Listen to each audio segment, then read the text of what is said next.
Assalamualaikum warahmatullahi wabarakatuh. Indonesia gempar. Bapak Ibu yang saya sayangi dan saya muliakan di seluruh penjuru Indonesia. Mari kita berhenti sejenak dari segala kesibukan. Tarik napas dalam-dalam dan jujur pada diri kita sendiri. Apakah setiap kali bangun tidur, tubuh terasa seperti habis dihantam badai? Kepala terasa berat, leher kaku, punggung pegalinu, dan perut terasa penuh gas padahal semalam tidak makan banyak. Tidur pun gelisah, sering terbangun di tengah malam hanya untuk mendapati bahwa saat pagi tiba, bukan kesegaran yang datang, melainkan kelelahan yang sama persis seperti saat hendak tidur. Padahal kita sudah berusaha hidup benar, makan tidak macam-macam, lauknya sederhana, teh pun sudah dikurangi gulanya. Tapi ada satu hal, satu tersangka utama yang tidak pernah kita curigai. Satu hal yang selalu setia menemani kita di piring makan 3 kali sehari. Satu hal yang kita anggap sebagai sumber kekuatan dan simbol kehidupan itu sendiri. Nasi putih. Ya. Nasi putih yang pulan, yang hangat, yang kita puja-puja sebagai sahabat sejati. Tapi bagaimana jika hari ini saya katakan bahwa sahabat setia itu adalah seorang pengkhianat? Bagaimana jika nasi putih yang kita makan setiap hari itu, bagi tubuh kita yang sudah memasuki usia di atas 60 tahun, pelan-pelan telah berubah menjadi musuh dalam selimut, sebuah racun senyap nomor 1 yang diam-diam menggerogoti kesehatan kita dari dalam.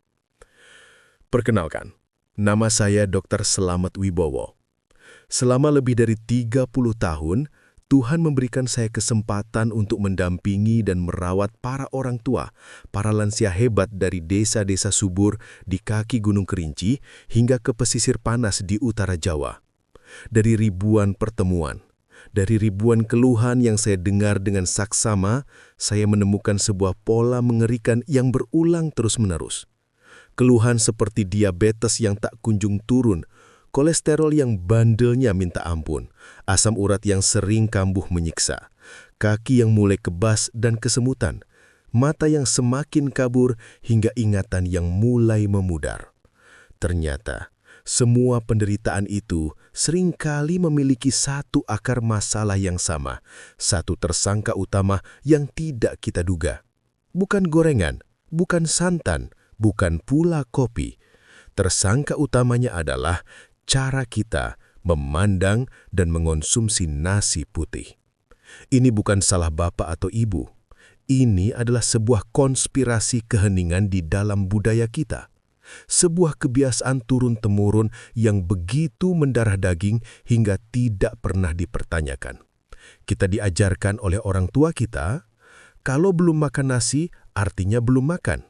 Dan keyakinan inilah yang tanpa sadar telah membuka gerbang selebar-lebarnya bagi berbagai penyakit degeneratif untuk masuk dan berpesta pora merusak tubuh kita di usia senja. Maka dari itu, dalam video yang sangat penting ini, saya tidak akan berbicara basa-basi. Saya akan bongkar tuntas 7 jebakan maut dari nasi putih yang wajib diketahui oleh setiap pria dan wanita yang berusia di atas 60 tahun. Ini bukan untuk menakut-nakuti. Sekali lagi, ini bukan untuk membuat bapak dan ibu cemas. Ini adalah bentuk kasih sayang saya yang mendalam. Sebuah undangan darurat untuk kita bersama-sama merebut kembali kendali atas kesehatan kita. Saya akan tunjukkan kesalahannya, saya akan jelaskan mengapa itu berbahaya dengan perumpamaan yang paling sederhana, dan yang terpenting, saya akan berikan solusinya yang mudah, murah, dan bisa langsung diterapkan besok pagi. Tetaplah bersama saya sampai akhir, karena jebakan nomor 3 adalah yang paling sering kita lakukan tanpa sadar setiap pagi, dan jebakan nomor 5 adalah yang paling licik. Jika bapak dan ibu benar-benar serius ingin hidup lebih sehat, lebih berenergi, dan terbebas dari nyeri di sisa umur yang berkah ini, sebagai tanda komitmen kita bersama, ketik nama dan asal daerah Anda di kolom komentar. Mari kita mulai perjalanan ini. Jebakan maut nomor satu adalah anggapan bahwa nasi putih adalah sumber energi terbaik dan tak tergantikan, terutama setelah bekerja atau beraktivitas fisik. Ini adalah kekeliruan paling fundamental yang menjadi fondasi dari semua masalah lainnya. Kita berpikir setelah menyapu halaman, setelah dari sawah, atau setelah seharian di pasar, tubuh butuh energi cepat dan cara termudah adalah dengan sepiring penuh nasi hangat. Rasanya tenaga langsung kembali, betul. Tapi disinilah bencana itu dimulai. Nasi putih adalah karbohidrat sederhana dengan indeks glikemik yang sangat tinggi. Bayangkan sebuah tungku api. Karbohidrat kompleks seperti ubi jalar atau singkong adalah kayu bakar yang besar dan kering. Ia terbakar pelan-pelan, memberikan panas yang stabil dan awet sepanjang hari. Sedangkan nasi putih, ia ibarat bensin yang disiramkan langsung ke api. Memang apinya langsung berkobar besar. Duar! Tapi hanya sesaat. Lalu langsung padam, bahkan meninggalkan kerak jelaga yang kotor. Begitulah yang terjadi di dalam tubuh kita. Saat nasi putih masuk, ia dengan sekejap mata diubah menjadi gula, membanjiri aliran darah kita dalam sebuah fenomena yang saya sebut sebagai tsunami gula. Pankreas kita, organ kecil yang malang itu, dipaksa bekerja pontang-panting, menjerit histeris untuk mengeluarkan hormon insulin sebanyak-banyaknya demi meredam tsunami gula ini. Bagi tubuh anak muda, mungkin pankreasnya masih kuat menahan gempuran. Tapi bagi tubuh lansia yang ibarat mesin yang sudah bekerja lebih dari 60 tahun, kerja paksa ini akan membuatnya cepat lelah, cepat aus, dan akhirnya rusak. Inilah awal mula dari resistensi insulin, gerbang utama menuju penyakit diabetes. Energi yang Bapak dan Ibu rasakan setelah makan nasi itu adalah energi palsu, energi sesaat yang harus dibayar mahal dengan kerusakan organ jangka panjang. Saya teringat kisah Pak Karto, seorang pensiunan mandor bangunan dari Sragen. Usia beliau 68 tahun. Beliau datang ke saya dengan keluhan klasik. "Dok, saya ini aneh. Habis makan nasi banyak, rasanya ngantuk sekali. Badan lemes. Tapi kalau tidak makan nasi, rasanya gemeter. Tidak ada tenaga sama sekali." Wajahnya tampak bingung dan putus asa. Gula darahnya selalu di atas 250, padahal sudah minum obat rutin. Saya tidak mengubah obatnya. Saya hanya mengubah satu hal. Saya bilang, "Pak Karto, coba selama 2 minggu. Setiap kali makan, porsi nasinya dikurangi setengah. Setengah sisanya diganti dengan 1 buah kentang rebus atau 2 potong tahu kukus." Awalnya beliau sangat ragu. "Nanti saya lemas, Dok." Saya yakinkan. "Dicoba dulu, Pak. Anggap saja ini obat tambahan dari saya." Apa yang terjadi 2 minggu kemudian?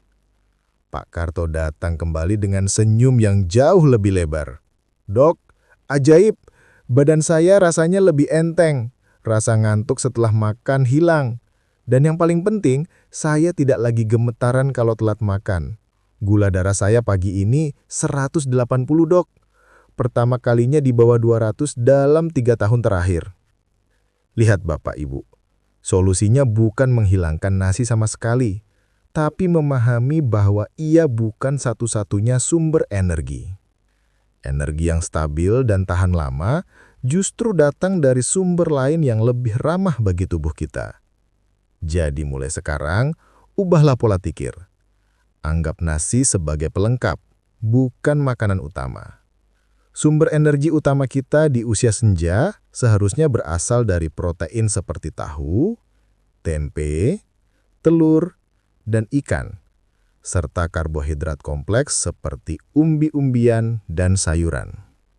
Jebakan maut nomor 2, ini sangat berbahaya dan sering sekali saya temui di pedesaan maupun di perkotaan, yaitu kebiasaan makan nasi putih dengan lauk yang juga sama-sama tinggi karbohidrat.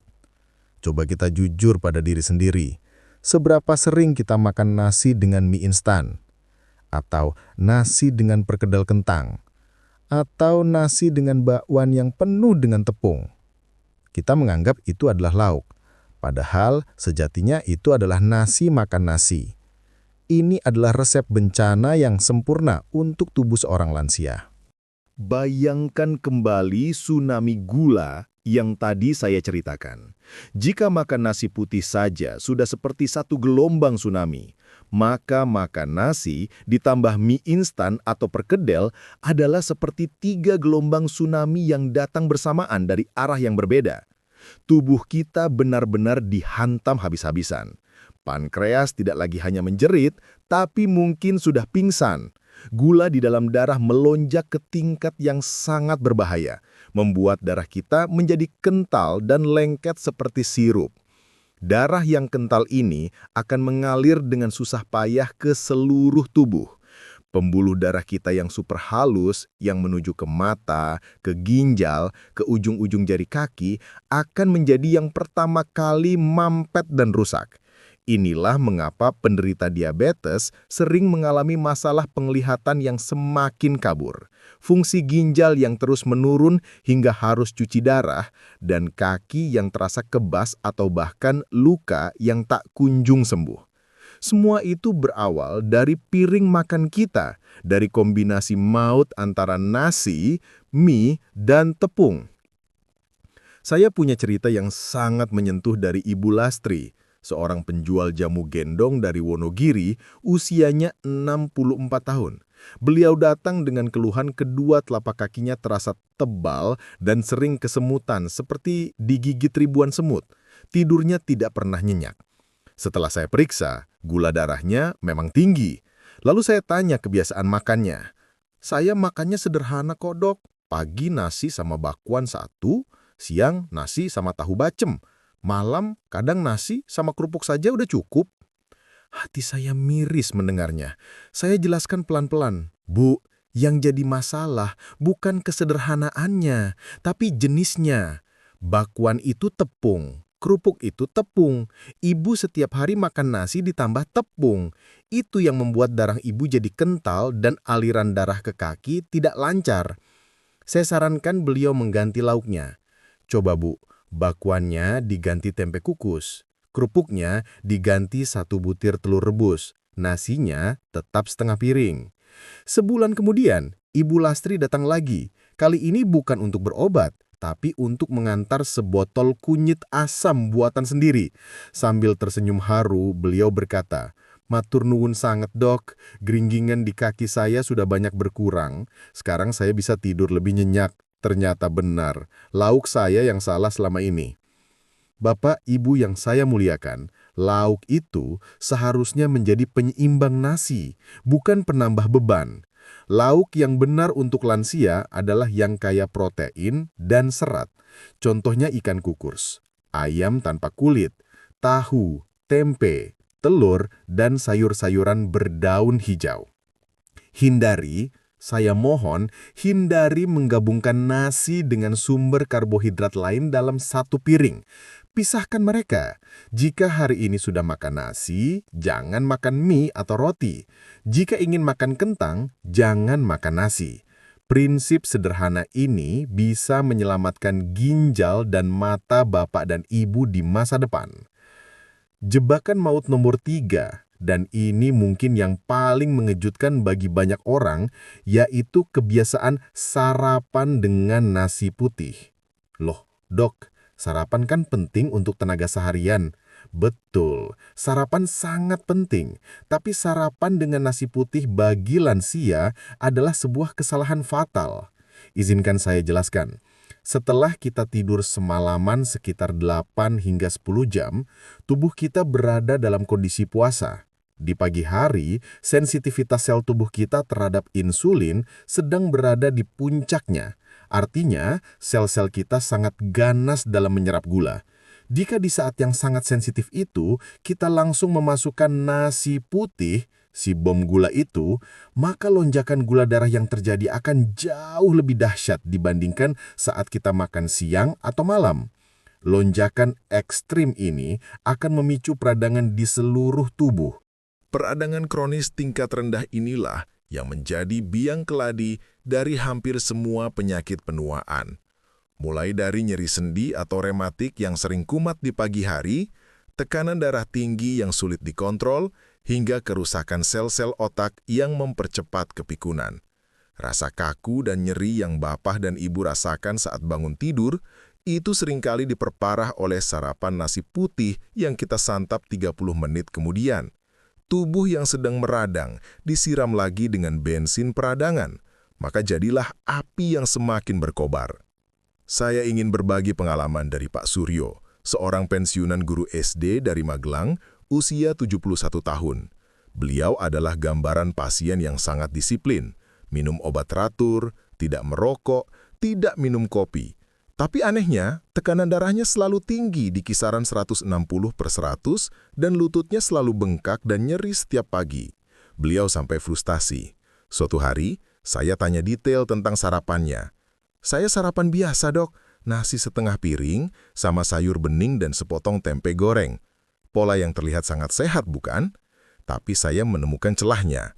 Saya menyarankan sebuah eksperimen. Pak Suryo, coba untuk 1 bulan ke depan, sarapannya jangan pakai nasi sama sekali. Gantilah dengan 2 buah ubi cilembu yang dikukus atau semangkuk bubur oatmeal tanpa gula. Makan nasinya nanti saja, pas makan siang. Beliau setuju untuk mencoba. Hasilnya, sungguh di luar dugaan. 4 minggu kemudian, beliau datang dengan catatan tekanan darahnya. Rata-rata 135/85.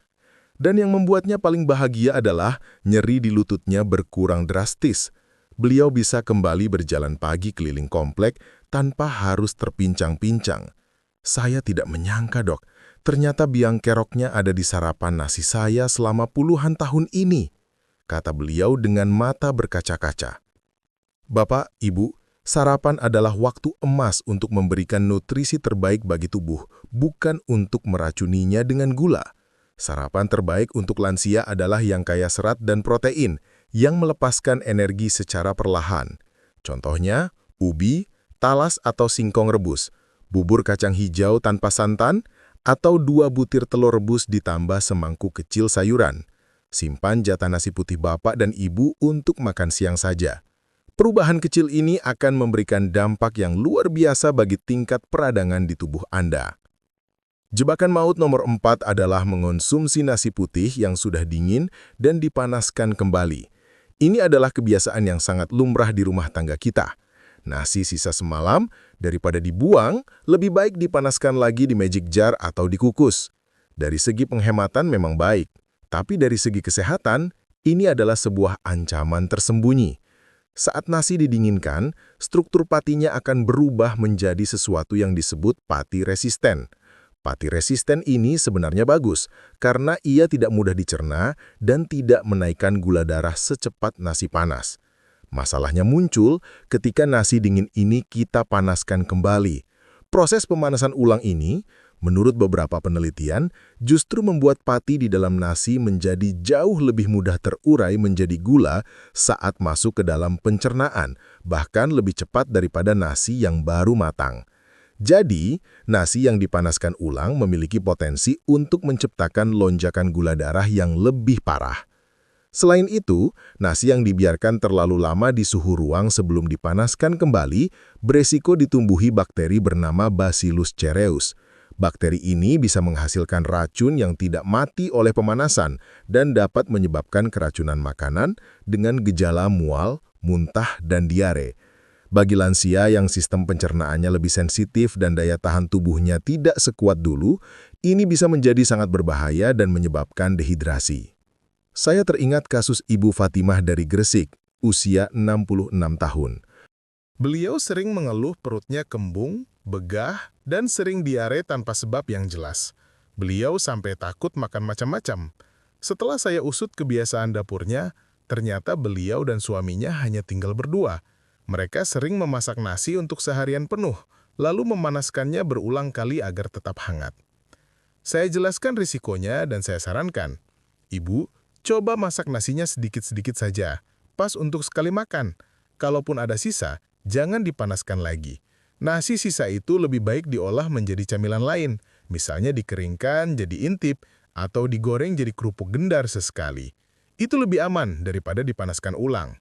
Awalnya repot, tapi setelah dijalani, keluhan kembung dan diare Ibu Fatimah berangsur-angsur hilang. Perutnya terasa jauh lebih nyaman. Jadi Bapak Ibu, demi kesehatan pencernaan dan kestabilan gula darah, usahakan untuk selalu mengonsumsi nasi yang baru matang. Masaklah dalam porsi kecil yang pas untuk sekali makan. Jangan pernah memanaskan nasi berulang kali, terutama jika sudah dibiarkan semalaman. Kesehatan kita jauh lebih berharga daripada sepiring nasi sisa. Jebakan maut nomor 5, ini sangat halus dan sering kita lakukan tanpa rasa bersalah sama sekali, yaitu minum teh manis hangat bersamaan dengan makan nasi. Di warung-warung makan, di rumah, ini adalah pasangan yang ikonik. Rasanya makan jadi lebih nikmat dan lancar. Tapi di balik kenikmatan itu, ada 2 bahaya besar yang mengintai tubuh lansia. Pertama, ini adalah kombinasi dosis ganda gula. Nasi putih sudah merupakan bom gula. Lalu kita tambah lagi dengan gula dari teh manis. Ini memaksa pankreas kita bekerja 2 kali lebih keras. Tidak heran jika banyak penderita diabetes di Indonesia yang sulit sekali mengontrol gula darahnya, karena mereka hanya fokus pada nasinya, tapi lupa pada minuman manis yang mendampinginya. Bahaya kedua, dan ini yang jarang sekali diketahui orang, adalah kandungan tanin di dalam teh. Tanin adalah senyawa yang memberikan rasa sepat pada teh. Senyawa ini memiliki kemampuan untuk mengikat zat besi yang ada di dalam makanan yang kita konsumsi, terutama zat besi dari sumber nabati seperti bayam, kangkung, atau tahu tempe. Akibatnya, zat besi dari lauk pauk yang seharusnya diserap oleh tubuh justru gagal diserap dan ikut terbuang. Bagi lansia, ini sangat berbahaya. Kekurangan zat besi dapat menyebabkan anemia dengan gejala 5L. Lemah, letih, lesu, lelah, lalai. Badan terasa tidak bertenaga, sering pusing atau berkunang-kunang saat berdiri, wajah pucat dan tidak bersemangat. Banyak lansia mengira ini adalah gejala penuaan biasa. Padahal mungkin ini adalah gejala anemia akibat kebiasaan minum teh saat makan selama bertahun-tahun. Pak Hermawan, 72 tahun, seorang pensiunan pos dari Bandung mengeluhkan hal ini. Badan saya rasanya tidak ada tenaganya dok, padahal makan saya banyak. Setelah diperiksa, kadar hemoglobinnya memang rendah. Saya lihat kebiasaannya, setiap makan beliau selalu ditemani segelas besar teh manis kental.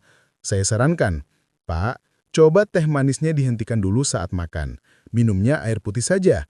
Kalau mau minum teh, beri jeda setidaknya 1 atau 2 jam setelah makan. Hanya sebulan menerapkan kebiasaan baru ini, Pak Hermawan merasa ada perubahan besar. Rasanya badan lebih bertenaga dok, sudah jarang pusing kalau habis jongkok terus berdiri.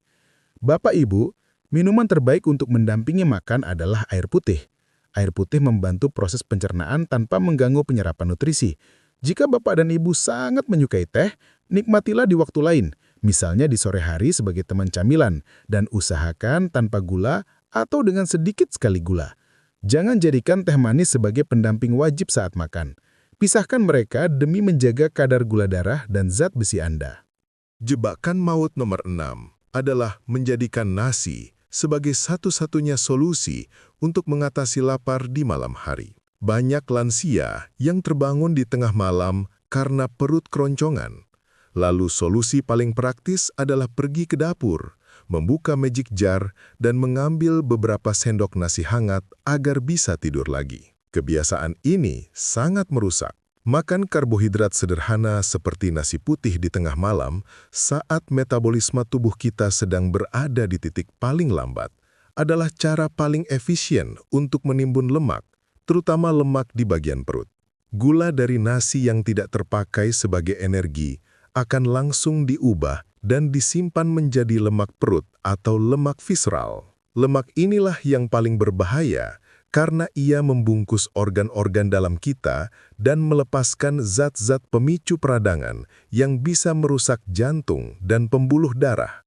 Selain itu, makan nasi di malam hari juga akan mengganggu kualitas tidur itu sendiri. Lonjakan gula darah akan membuat tubuh gelisah dan bisa memicu hormon stres. Bapak dan Ibu mungkin bisa tidur lagi, tapi tidurnya tidak akan nyenyak dan berkualitas. Paginya akan bangun dengan perasaan yang sama lelahnya. Saya punya kisah dari Ibu Rina, 65 tahun, seorang ibu rumah tangga di Surabaya. Beliau mengeluh berat badannya terus naik, padahal makannya tidak banyak dan lingkar perutnya semakin membesar. Tidurnya juga sering terganggu. Setelah digali, ternyata beliau punya kebiasaan ini. Hampir setiap jam 2 malam, beliau bangun dan makan 3-4 sendok nasi. Kalau tidak begitu, saya tidak bisa tidur lagi, Dok. Perut saya perih, katanya. Saya jelaskan dampak buruknya dan saya berikan solusi alternatif. Ibu, rasa lapar di malam hari itu seringkali bukan lapar sungguhan, tapi sinyal tubuh kekurangan protein atau cairan. Coba sebelum tidur, siapkan segelas air putih dan segenggam kecil kacang almond atau 5 butir kacang mede di samping tempat tidur. Kalau terbangun, jangan makan nasi. Minum dulu air putihnya, lalu makan kacangnya perlahan-lahan. Kacang-kacangan mengandung protein dan lemak sehat yang memberikan rasa kenyang lebih lama tanpa menyebabkan lonjakan gula. 2 minggu kemudian, Ibu Rina menelpon saya dengan suara gembira. "Dok, berhasil. Saya sudah tidak pernah makan nasi lagi di malam hari. Tidur saya jauh lebih pulas. Dan anehnya, saya tidak merasa lapar lagi di tengah malam. Terima kasih banyak, Dok." Bapak, Ibu, jika rasa lapar menyerang di malam hari, lawan keinginan untuk membuka magic jar. Pilihlah camilan sehat yang kaya protein seperti segenggam kecil kacang rebus, sepotong kecil tahu kukus, atau cukup dengan segelas air hangat. Itu jauh lebih baik untuk lingkar perut dan kualitas tidur Anda. Jebakan maut terakhir, nomor 7. Ini adalah jebakan psikologis yang paling kuat, yaitu keyakinan bahwa sedikit saja tidak apa-apa. Kita sering menyepelekan, cuma nambah nasinya 2 sendok saja, tidak apa-apa. Atau cuma hari ini saja makan nasi pakai mie, besok tidak lagi. Atau cuma sekerupuk saja, tidak akan berpengaruh. Bapak Ibu, bagi tubuh kita yang sudah sensitif, tidak ada yang namanya sedikit saja tidak apa-apa. Sedikit demi sedikit itu akan menumpuk menjadi bukit. 2 sendok nasi tambahan setiap hari dalam setahun bisa menaikkan berat badan beberapa kilogram. Sekerupuk setiap hari dalam sebulan sudah menambah beban peradangan yang signifikan. Tubuh kita merekam semuanya. Disiplin adalah kuncinya. Kesehatan di usia senja adalah hasil dari ribuan pilihan-pilihan kecil yang kita buat setiap hari, bukan hasil dari satu tindakan besar. Konsistensi adalah segalanya. Jangan pernah meremehkan dampak dari satu kebiasaan kecil yang buruk jika dilakukan berulang-ulang. Begitu pula sebaliknya, jangan pernah meremehkan kekuatan dari satu kebiasaan kecil yang baik jika dilakukan secara konsisten. Mengganti nasi putih dengan nasi merah, mengurangi 1 sendok gula di minuman, mengganti kerupuk dengan sepotong tempe. Semua itu adalah investasi kecil harian untuk masa tua yang lebih sehat dan bebas dari penderitaan. Pak Budi, 75 tahun dari Yogyakarta, adalah contoh nyata. Beliau berhasil menurunkan gula darahnya dari 300 menjadi 150 hanya dalam waktu 3 bulan. Rahasianya apa? Saat saya tanya, beliau menjawab, "Saya hanya melakukan satu hal, Dok. Saya disiplin. Setiap kali saya mau mengambil nasi, saya selalu ingat nasihat dokter. Lalu saya kurangi 2 sendok dari porsi biasa saya. Setiap kali istri saya menawarkan gorengan, saya menolaknya dengan sopan dan memilih buah. Hanya itu saja yang saya lakukan. Tapi saya lakukan setiap hari tanpa kecuali." Kisah Pak Budi adalah bukti bahwa kekuatan terbesar ada di dalam diri kita sendiri, di dalam kedisiplinan kita. Bapak dan Ibu yang saya cintai, kita sudah membahas tuntas 7 jebakan maut dari nasi putih. Dari mulai menganggapnya sebagai energi utama, menggabungkannya dengan karbohidrat lain, menjadikannya menu sarapan, memanaskannya berulang kali, meminumnya dengan teh manis, menjadikannya obat lapar di malam hari, hingga meremehkannya dengan berkata, "Sedikit saja tidak apa-apa." Semua ini bukan untuk menghakimi, tapi untuk menyadarkan. Nasi putih bukanlah iblis, ia tidak perlu dimusuhi total. Tapi, Ia adalah sesuatu yang harus kita kelola dengan sangat bijak di usia senja. Anggap ia sebagai tamu, bukan sebagai tuan rumah di piring kita. Beri ia porsi yang kecil, tempatkan ia di waktu yang tepat, dan dampingi ia dengan teman-teman yang baik seperti protein dan serat. Mulai hari ini, saya mengajak Bapak dan Ibu untuk membuat sebuah komitmen, bukan untuk saya, tapi untuk tubuh Anda sendiri, untuk masa depan Anda sendiri. Mulailah dengan satu langkah kecil. Mungkin dengan mengurangi porsi nasi Anda siang ini, atau mungkin dengan tidak minum teh manis saat makan nanti. Pilih satu saja, dan lakukan dengan konsisten. Lihatlah apa yang terjadi pada tubuh Anda dalam beberapa minggu ke depan. Saya yakin Anda akan terkejut dengan hasilnya. Tubuh kita ini luar biasa. Ia memiliki kemampuan untuk memperbaiki dirinya sendiri, asalkan kita berhenti meracuninya dan mulai memberinya nutrisi yang benar. Usia bukanlah vonis, penyakit bukanlah takdir. Keduanya adalah hasil dari pilihan-pilihan kita. Dan hari ini, kita bisa memilih untuk menjadi lebih baik. Semoga informasi ini membuka wawasan dan memberikan manfaat yang besar. Jika Bapak dan Ibu merasa video ini penting, silakan tekan tombol suka dan bagikan ke seluruh keluarga, teman, dan kerabat yang Anda sayangi. Mari kita sebarkan kebaikan ini bersama-sama.